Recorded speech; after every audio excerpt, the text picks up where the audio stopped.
ನಾವು ಭಾರತವನ್ನು ಸಾರ್ವಭೌಮ ಸಮಾಜವಾದಿ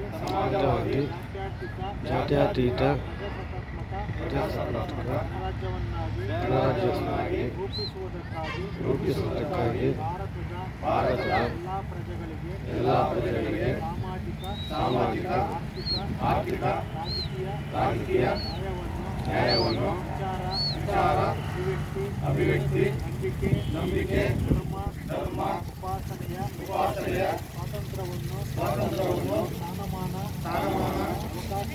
ಅವಕಾಶಗಳ ಸಮಾನತೆಯನ್ನು ದೊರೆಯುವಂತೆ ಮಾಡುವುದಕ್ಕಾಗಿ ವ್ಯಕ್ತಿಗೌರವ ದೇಶದ ಏಕತೆ ಸಮಗ್ರತೆಗಾಗಿ ಎಲ್ಲರಲ್ಲಿ ಮಾತೃತ್ವ ಭಾವನೆಯನ್ನು ಮೂಡಿಸುವುದಕ್ಕೆ ಸಂಕಲ್ಪ ಮಾಡಿ ನಮ್ಮ ಸಂವಿಧಾನ ಸಭೆಯಲ್ಲಿ 1949ನೇ ನವೆಂಬರ್ ತಿಂಗಳ 26ನೇ ದಿನದಂದು ಈ ಸಂವಿಧಾನವನ್ನು ನಮಗೆ ನಾವೇ ಅರ್ಪಿಸಿಕೊಂಡು ಅಂಗೀಕರಿಸಿ ಶಾಸನವಾಗಿ ವಿಧಿಸಿಕೊಂಡಿದ್ದೇವೆ.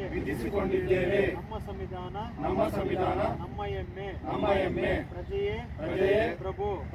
ಜೈ ಸಂವಿಧಾನ.